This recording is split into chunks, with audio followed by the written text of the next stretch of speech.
За бид энэ хэсгээр PowerPoint 2019 програмд шинээр орж ирсэн шинэтгэлүүд буюу шинэ функцүүдийн тухай товч томыг үзэх болно.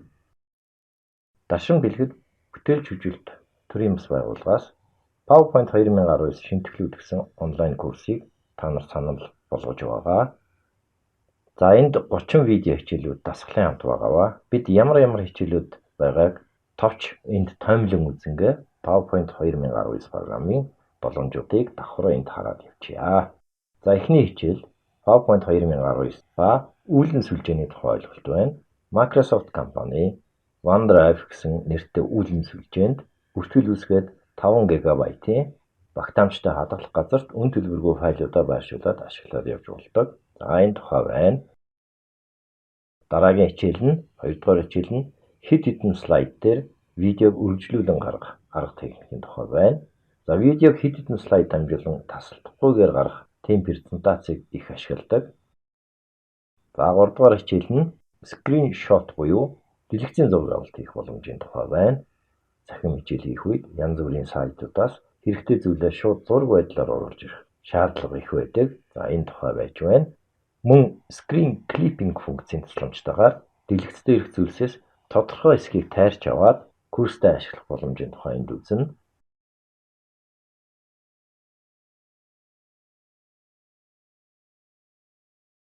За 4 дугаар хичээлийг харъя. 4 дугаар хичээлээр transparency буюу нэвт харагдалтын тухай ойлголтыг үзэх болно. За бас л өргөн ашигладаг техник байна. Цаанаа дэвсгэртэй зургийг оруулж ирээд тэр дэвсгэрийг нь background removal функцийн тусламжтайгаар аваад арилгаад за хэрэгтэй зургаа дан байдлаар нь хэрхэн бий болгох тухай техник юм аа. За PNG формат бүхий зураг болгоно гэсэн үг. За 5 дугаар хичээл нь слайдуудаас бүлэг үүсгэх тухай ойлголт байна. За бүлэг буюу section хэсгийг яаж үүсгэх тухай байна. Олон слайдууд бүхий презентац хийх үед бүлгээр слайдуудаа эмхлээд явбал их ойлгомжтой болдог. За 6 дугаар хичээлийг харъя. Slide zoom буюу слайдыг томруулж харах гэсэн функцийг үзэх юм байна. За нэг байгууллагын танилцуулгыг хийгээд за тэр танилцуулгад орох байгууллагын зорилго, нэрийн хуудас, видео танилцуулга гэх мэт зүйлсүүдийг томруулж харуулах эффект бүхий тийм сонирхолтой презентац бэлдэж болох нь. За DVD буюу CD зураг дээр тавьчихад тухайн байгууллагын танилцуулгын видео шууд томрон тоглуулагдаж байна.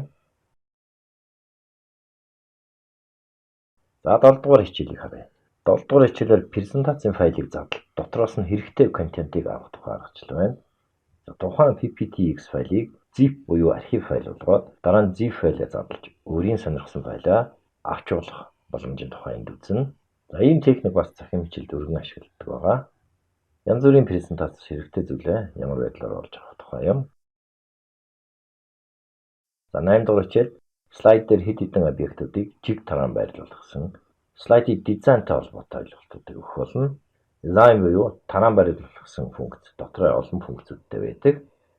За хэд хэдэн дүрсүүд дээр туршиж үзэх юм байна. Энэ функцүүдийг 9 дугаар хичээлээр мастер слайдын тохируулгын тухай үзэх нь презентацийн дизайны ойлголтыг өгдөж байна.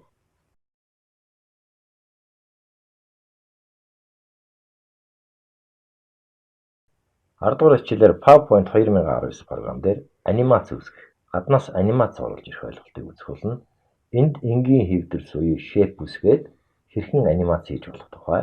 За үүсгэсэн анимацаа видео болгон гаргах тухай.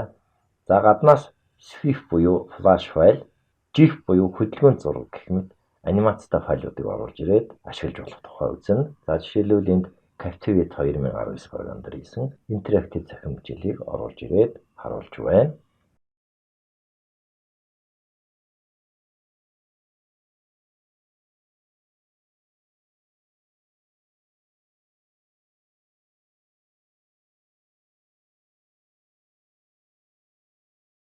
Арван нэгдүгээр хичээлээр хөдөлгөөнд инфографик үүсгэх тухай үзнэ.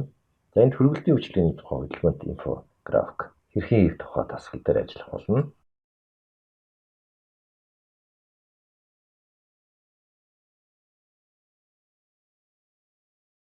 PowerPoint 2019 програмын шинэ функц болгох слайд руу 3D файл хэрхэн оруулах тухай 12 дугаар хичээлээр үзнэ. Өөрийн компьютероос эсвэл 3D моделийг шууд интернетээс сонгон оруулж ирэх боломжтой.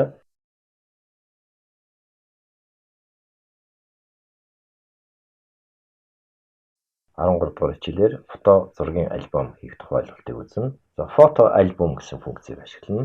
За зураг бүхий слайдуудын хооронд транзишн буюу шилжилтийн эффектийг хийж өгөх зэргээр яаж фото зургийн альбом хийх тухай үзнэ.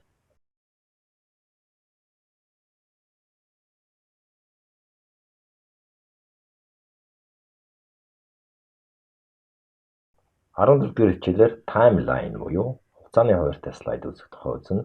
За ийм сонирхолтой инфографик байдлаар үзүүлэн бэлтгийг дасгал дээр хийж сурна.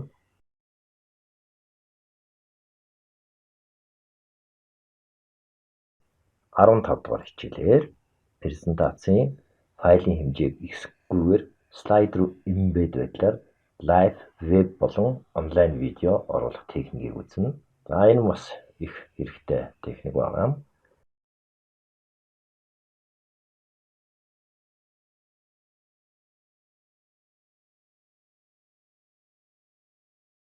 16 дугаар хичээлээр доош дэлгэдэг цэс хийх тухай үзнэ. Өөрийн цахим хичээл болон презентацид интерактив ажиллагаа оруулах нэг хэлбэр юм. Нэг слайд дээр олон төрлийн мэдээллийг харуулахад их ашигладаг.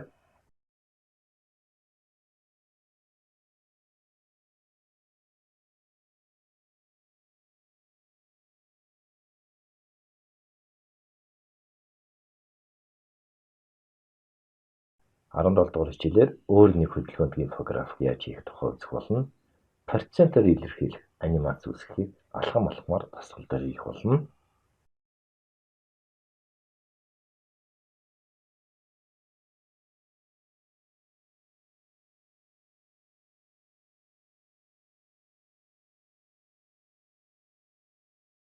18 дугаар хичээлээр shapes буюу хэв дүрсүүдийг нийлүүлэх үйлдэлүүдийн тухай үзнэ.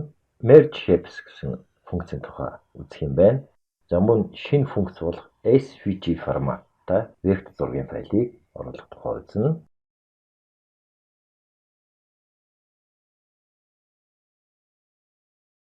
19 дугаар хичээлээр презентацийн үед тэмдэглэгээ хийх present харагдсан формын тухай, презентацийн файлын хэмжээг багасгах тухай ойлголтыг үзнэ. Файлын хэмжээг багасгах нь вебсайт байршуулахад их хэрэг болдог.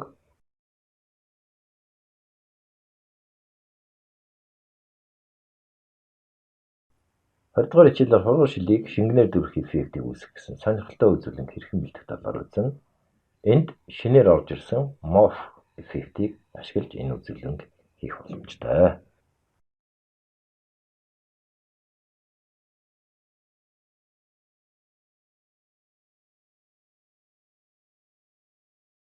21 дугаар хичээлээр export функцийн тухай үзнэ. За слайдын үсгийн фонтыг танихгүй тохиолдолд embed фонт хэрхэн ашиглах тухай үзнэ.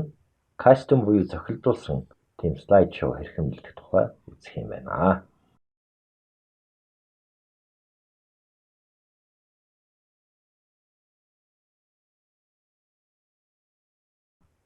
22 дугаар хичээлээр өөр нэг хөдөлгөөнт инфографик хийж сурах болно. За ийм сонирхолтой хөдөлгөөнт инфографикийг алхам алхмаар хийж сурахыг дасгал дээр үзэх болно.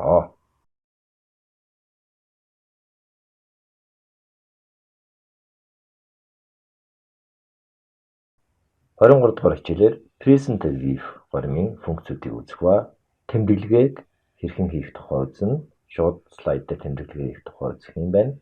Мөн тухайн үсэг болон хэв дүрсний өнгийг тодорхойлагч өнгө авахчийн тухай үзнэ. Airdropper гэж ярьдаг. За action bullets гэсэн ойлголтын тухай бас үзэх юм байна. 24 дугаар хичээлээр шинэ функц болох 3D morph parallax гэсэн эффектийн тухай үзнэ. За кофений тухайн юм сонирхолтой танилцуулгын үрийг бэлтжүүлэх юм байна. Дасгалаар хийх болно.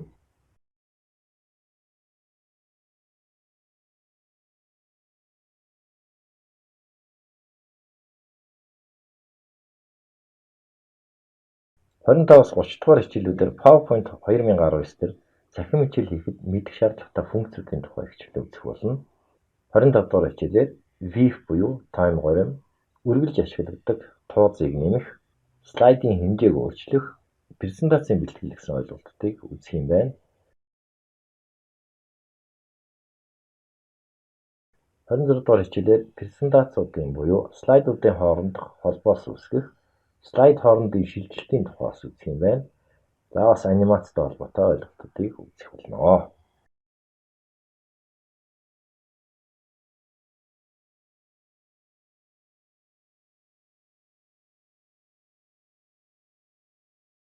Хорин дугаар хичээлээр объектуудыг хуулах үед анхаарах зүйлүүд диаграммын анимац хийх тухай болон ярианы бичлэг оруулах тухай, за мөн зохиогчийн эрхийг оруулах тухай ойлголтуудыг үзэх болно.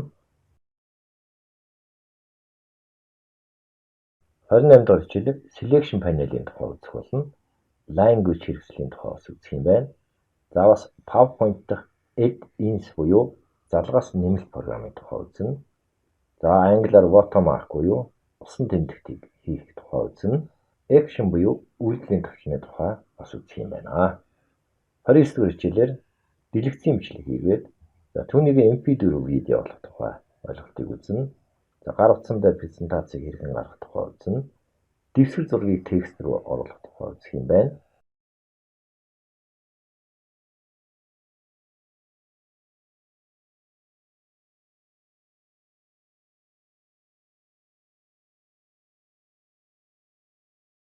За хамгийн сүүлийн хичээл буюу 30 дугаар хичээлээр слайд руу видеог дэвсгэр байдлаар оруулах тухай.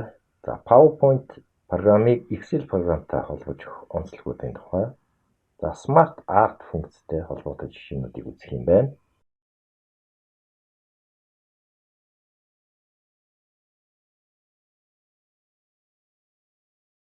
За ийм байдлаар бид энэсгээр PowerPoint 2019 програм руу шинээр орж ирсэн функцүүд болно. Ер нь цахим хичээл PowerPoint 2019 дээр хийхэд ашиглаж болох ойлголтуудыг энэ тайм хэсгээр авлаа.